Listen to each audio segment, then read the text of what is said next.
अब घंटों का काम मिनिटों में हो गया। आता एवढ्या मोठ्या बॉक्स मध्ये नेमकं काय आलंय? हॅलो एव्हरीवन, आज होता सॅटरडे, सुट्टीचा दिवस आणि आज होती शर्विलच्या स्कूलमध्ये पॅरेंट्स मीटिंग।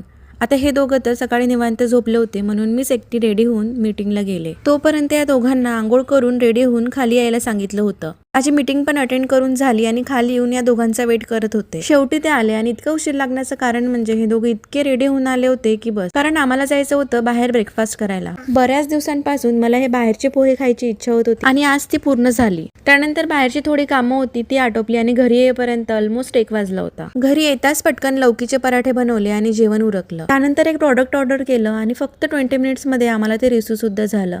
हो गया ना अब घंटों का काम मिनिटों में। आता एवढ्या मोठ्या बॉक्स मध्ये काय आहे हे तुम्हाला नेक्स्ट व्हिडिओ मध्ये शेअर करणारच आहे। संध्याकाळी बाहेर एक काम होतं ते पूर्ण केलं आणि बाहेरच खाऊन पण घेतलं आणि घरी येताना शर्विलने गाडीमध्ये जो काही डान्स सुरू केला होता ना, घरी येईपर्यंत फुल ऑन परफॉर्मन्स चालू होता आणि तो डान्स तुम्हीही बघा।